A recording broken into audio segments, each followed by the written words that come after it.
इस तरह की मज़ेदार कहानी सुनने के लिए चैनल को सब्सक्राइब करना ना भूलें।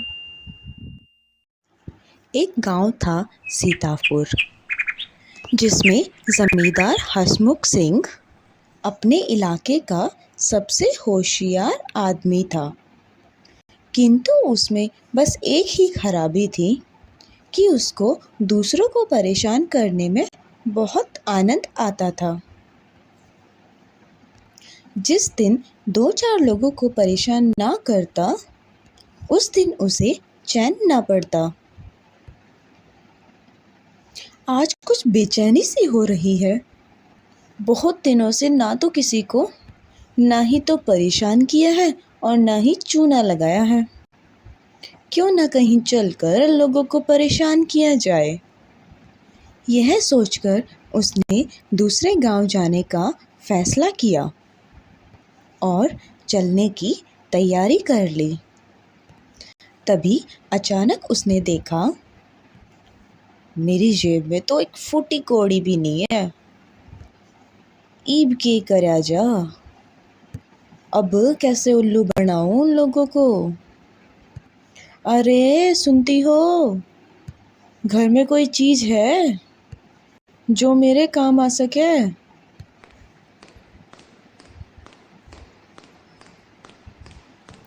अब आपके इस ठगी के काम के लिए पैसे तो मेरे पास है नहीं। सेर भर घी होगा, इसी को बेचकर अपना काम चला लो। अरे हट पगली, सेर भर घी भी क्यों खराब करूं मैं? है, पाव भरी काफ़ी है। एक काम करो, एक मटकी में गले तक मिट्टी भर लो और ऊपर पाव भर घी रख लो। फिर मटकी घी से भरी भरी दिखने लगेगी। अरे वाह मेरी कमला रानी, तू तो मेरे साथ रहा कर। खूब चतुर हो गई है। सही कहा, तुम जैसे कंजूस और ठग के साथ रहते रहते ऐसे कामों में ही दिमाग चलने लग गया है मेरा। उसके बाद हसमुख ने मिट्टी से भरे मटके में ऊपर से थोड़ा सा देसी घी लेकर घड़ा भर दिया और मटकी हाथ में लेकर दूसरे गांव चलने की तैयारी करने लगा। दूसरे गांव, गली मोहल्ले, बाजार से होते हुए वो एक सुनार की दुकान पर जा पहुंचा। उसने देखा, सुनार की दुकान पर एक चांदी की तलवार दीवार पर लटकी हुई थी और तलवार देखकर हसमुख जी की आंख ललचा गई। वाह क्या चीज़ है! ये तलवार तो सिर्फ हसमुख के पास ही जचेगी। बात करनी चाहिए, सौदा पट जाए तो मज़ा ही आ जाएगा।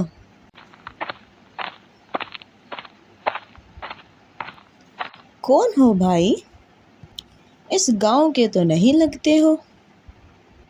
भाई लाला, यह तलवार कितने की होगी? अपनी गंजी खोपड़ी को खुजलाते हुए लाला जी बोले, तलवार तो सस्ती है, लेकिन तुम कहाँ से आए हो और इस मटके में क्या है? लाला जी, इस मटके में तो गांव का शुद्ध देसी घी है, एकदम ताजा घी। घी देखकर लाला के मुंह से राल टपक पड़ी और लाला बोला, देखो भाई, ये तलवार भी शुद्ध चांदी की है और तो और इसे बनाने में भी बहुत पैसा लगा है। मगर मैंने देखा कि तुमको ये तलवार बहुत पसंद है, तो ले लो। तुम्हारे इस घी के बदले मैं अपनी ये तलवार तुम्हें देता हूँ। हसमुख को उम्मीद भी नहीं थी कि सौदा इतना सस्ता पड़ जाएगा। उसने तलवार को हाथ में लिया और खूब अच्छी तरह देखभाल की, फिर उसे ले लिया और इस सौदे के कारण दोनों की जान पहचान हो गई। लौटते हुए लाला जी बोले, हसमुख, अगली बार जितना हो ना उतना घी लेके आना साथ में। बदले में अपने पसंद की कोई भी दूसरी चीज़ लेते जाना। अगली बार भाभी के लिए ऐसी अंगूठी बना दूंगा कि जिंदगी भर तुम्हारी गुलाम बन के रहेगी। अच्छा अच्छा ठीक है, अगली बार बड़ी वाली मटकी लाऊंगा, कहकर हंसमुख चल दिया और फटाफट वहाँ से निकल लिया, क्योंकि उसे डर था कहीं उसके रहते रहते ही भांडा न फूट जाए। और वो फुर्ती से निकल गया।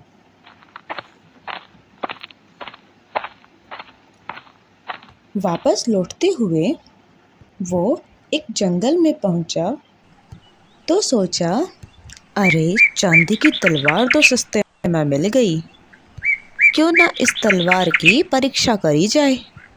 उसने उस तलवार को जोर से एक पेड़ के तने पर दे मारा। पेड़ पर लगते ही तलवार मिट्टी बनकर जमीन पर गिर पड़ी। यह देखकर हंसमुख का मन खराब हो गया। वो बोला, अच्छा तो अच्छा वाला काटा है हंसमुख आज तेरा। वारे लाला, तू तो मेरा भी बाप निकला।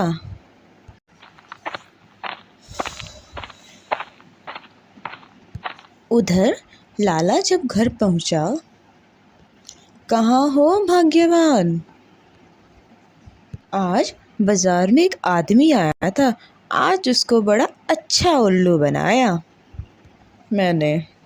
क्यों आप लोगों को ठगते हो? किसी दिन अगर आपकी ये हरकत किसी को पता चल जाएगी तो आप उसी बाजार बिना कपड़ों के नजर आओगे। क्या तुम कुछ भी बोलती हो? देखो आज मैं क्या लेकर आया हूँ, गांव का शुद्ध देसी घी। मगर जैसे ही उसने मटकी खोली और घी निकाला, उसमें थोड़ा सा घी और बाकी घड़े में मिट्टी सामने आई। अरे ये क्या, मटकी में तो मिट्टी भरी पड़ी है। अरे ये क्या, इसमें तो मिट्टी भरी पड़ी है। लगता है वो तो आपको उल्लू बना गया।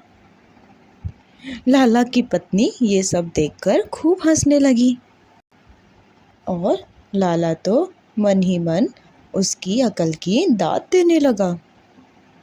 ये तो मुझसे भी ज्यादा अक्लमंद निकला।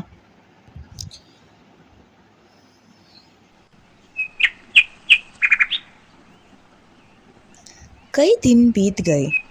एक दिन हंसमुख ने सोचा, कई दिन हो गए, अब तो लाला के पास चलना पड़ेगा। लाला से समझदार और कोई नहीं हो सकता। उसने मेरे ते उल्लू बनाया, सबक तो सिखाना बनता है। उसने अपनी लाठी और चादर उठा ली और दूसरे गांव जा पहुंचा।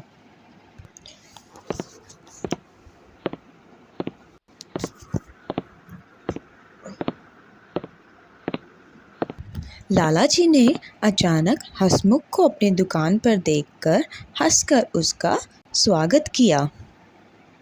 अरे आओ आओ हंसमुख भाई, कहो हंसमुख जी, तलवार कैसी लगी आपको?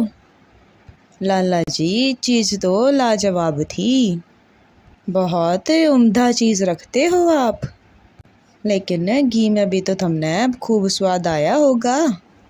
लाला जी को हंसी आते आते रुक गई और बोले, अगर गांव के शुद्ध घी में भी स्वाद ना आए तो लोग गांव से घी क्यों मंगवाए? लाला जी ने हंसमुख को प्रेम से अपने पास बैठा लिया, उठकर चिलम भर ली और बोले, हंसमुख जी अब आए हो तो 2-4 दिन यहीं रुक जाओ। हंसमुख ने बात मान ली।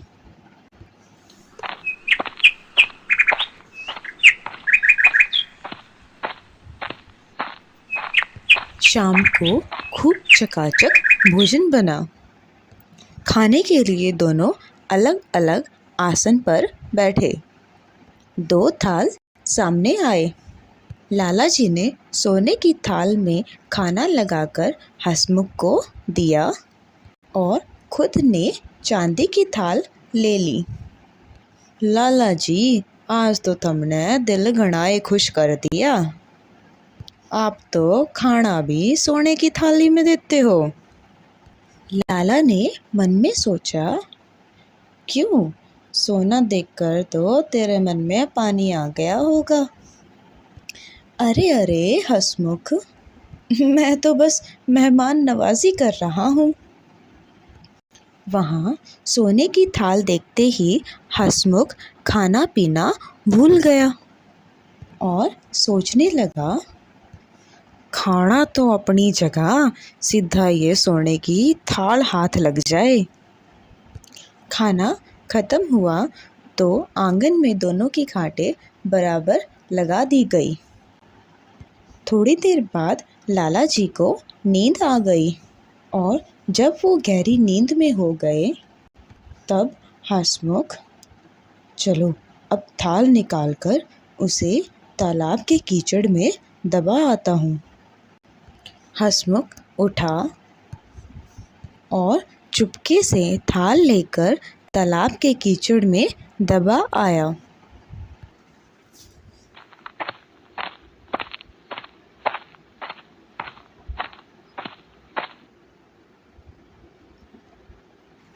आधी रात को लाला जी की आंख खुल गई तो देखा थाल गायब है।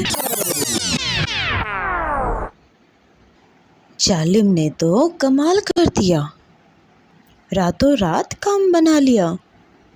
हंसमुख की चप्पलों पर तालाब का कीचड़ देख लाला को समझते देर ना लगी। अच्छा, तो थाल तालाब के कीचड़ में दबा के आया है ये। हंसमुख जब अपनी गहरी नींद में था तो लाला जी वो थाल तालाब के कीचड़ से निकाल लाए।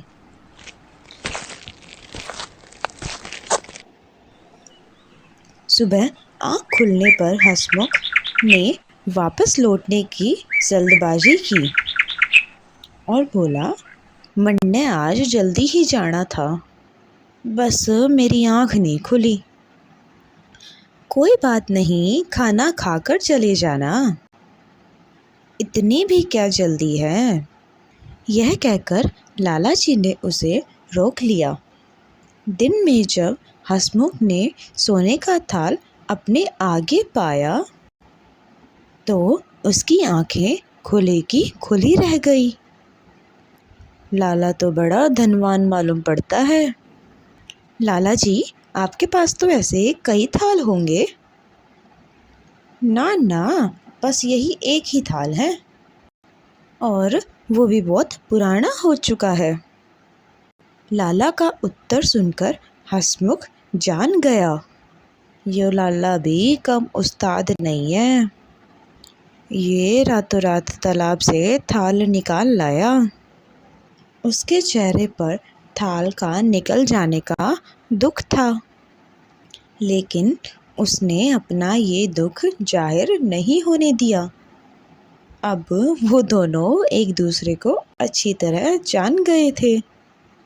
थोड़ी देर बाद लाला जी हंसमुख से बोले, हंसमुख, भलाई इसी में है कि हम दोनों आपस में मिलकर कोई काम करें। कहीं परदेश चले जाएंगे तो कुछ कमा ही लेंगे।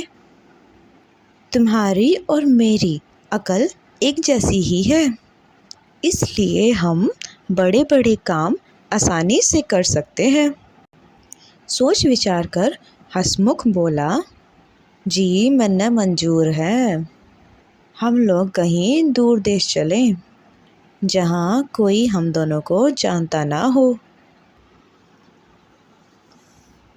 बात पक्की हो गई और अगले ही दिन दोनों परदेश के लिए निकल पड़े।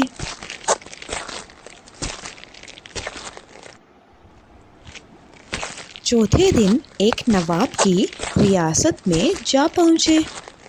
रियासत के नवाब की 10 दिन पहले ही मृत्यु हो चुकी है और सारे शहर में मातम छाया है। लगता है यहाँ कुछ हुआ है। लग तो रहा है कुछ हुआ है। चलो चलकर देखते हैं। भीड़ तो काफ़ी लोगों की है, चलो देखते हैं अपने मतलब का कुछ निकलता है तो। क्या लाला जी, अपने मतलब का तो ज़रूर मिलेगा। नवाब तो काफ़ी रईस लग रहा है।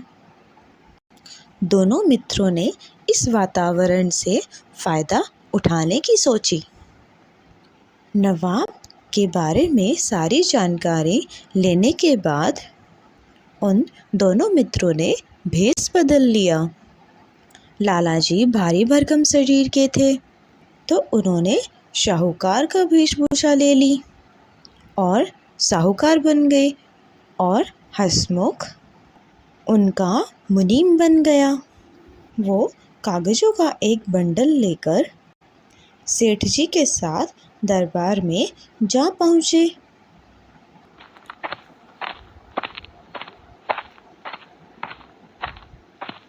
आज नवाब का मृत्यु भोज दिया जा रहा है। आप सभी से गुजारिश है कि नवाब साहब को दुआ दें। दरबार में काफ़ी लोग इकट्ठे थे। साहूकार को दरबार में आया देख सभी ने उनकी आव भगत की। कुछ देर शांति से बैठने के बाद मुनीम जी ने मौलवी से पूछा, क्या नवाब साहब कहीं बाहर गए हैं क्या?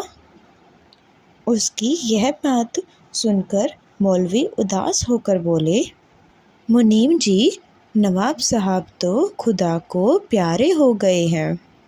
आज उनका मृत्यु भोज दिया जा रहा है। मौलवी की बात सुनकर उन दोनों ने ऐसी सूरत बना ली जैसे उनका कुछ छीन लिया गया हो। साहूकार तो बेहोश ही हो गए।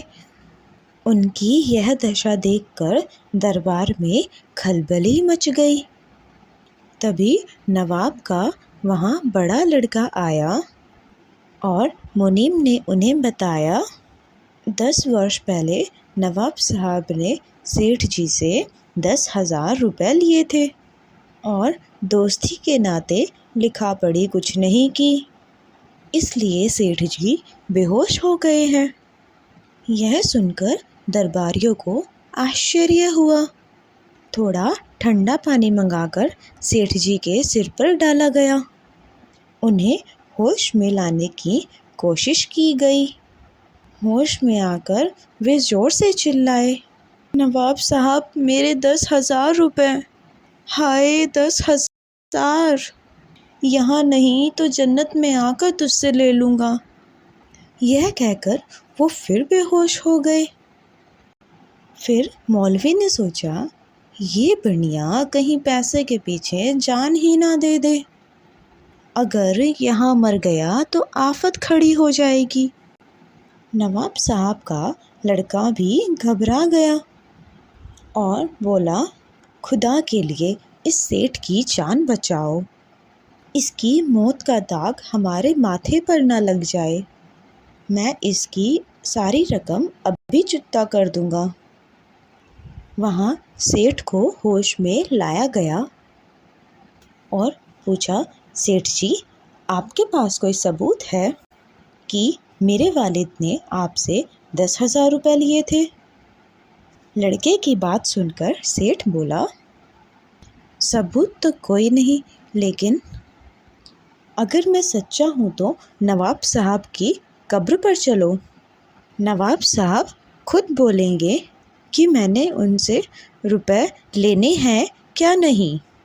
वहाँ सब ने सेठ की बात मान ली। तय हुआ कि आज रात को ही कब्र पर चला जाए। वहाँ से चले जाने पर सेठ और मुनीम दोनों ने मशवरा किया। सेठ बोला, अंधेरा होने के पहले ही तुम कब्र में घुस बैठो। डरना मत। नवाब का लड़का जब नवाब से पूछे तब ठीक ठाक जवाब दे देना। अरे मियाँ, घबराते क्यों हो? बेफिक्र रहो। लेकिन बरखुरदार, कहीं रुपया लेकर 9-2-11 ना हो जाइयो। ऐसा ना हो कि मैं कब्र में पड़ा रहूं और तुम भाग लो। बात पक्की हो गई। आधी रात के समय नवाब की मज़ार पर सारे शहर के लोग इकट्ठे हो गए। कब्र के किनारे एक तरफ सेठ जी खड़े, दूसरी तरफ नवाब के बेटे। कब्र पर झुककर साहबजादे ने पूछा, अब्बू जान, ये साहूकार बोल रहा है कि आपने इससे 10,000 रुपये उधार लिए थे। हाँ बेटे, कुछ वर्ष पहले सेठ जी ने मेरी मदद की थी। तुम इन्हें 10 के बजाय 15,000 रुपये दे दो। उनका ये एहसान मैं आज तक भी नहीं भूल सकता। ये सब सुनकर लोग सन्नाटे में आ गए और सेठ जी सच्चे साबित हो चुके थे। जल्द ही 15,000 की थैली सेठ जी को दे दी गई। 15,000 लेकर सेठ जी के कदम जमीन पर ना टिके और मन में स्वार्थ तो भरा ही था। अब कौन जाकर जमींदार को कब्र से निकाले, और अगर किसी ने देख लिया तो सारी रकम चली जाएगी, और तो और ऊपर से जूते पड़ेंगे वो अलग। वहाँ होशियार सिंह, सब लोग चले जाएं तब निकलूँगा। आवाज़ तो अब किसी की भी नहीं आ रही है। थोड़ी देर रुक जाने के बाद लाला को लगा, अगर हंसमुख निकल आया तो मुझसे आधा हिस्सा मांगेगा। मुझे इसका कुछ करना पड़ेगा। वापस आकर लाला जी हंसमुख से पूछते हैं, और भाई हंसमुख, कैसे हो? अंदर सब ठीक है कि नहीं? लाला जी, बाहर बैठ के क्या बात कर रहे हो? अंदर आ जाओ तुम भी, अपने आप पता चल जाएगा। जल्दी बाहर निकालो। लाला जी ने सोचा, ये पत्थर मैं कब्र पर रख देता हूँ, ना तो ये बाहर आ सकेगा और ना ये हिस्सा मांगेगा। हंसमुख किसी तरह स्वयं निकल आए तो ठीक है, और ना निकला तो वहीं उसका राम नाम सत्य हो जाए। हंसमुख अंदर चिल्लाता हुआ बोला, अरे निकाल दे अब तो, नहीं तो अब अच्छा नहीं होगा। सेठ वहाँ से कदम दबाए जल्दी से अपने घर की ओर चल पड़ा, और हंसमुख वहाँ कब्र पर लेटे लेटे पछतावा करने लगा और सोच रहा था कि मैंने अब तक कितने गलत काम किए। और अंत में अपनी पूरी ताकत लगाकर वो कब्र से बाहर आ निकला। लाला, तू तो गया रे।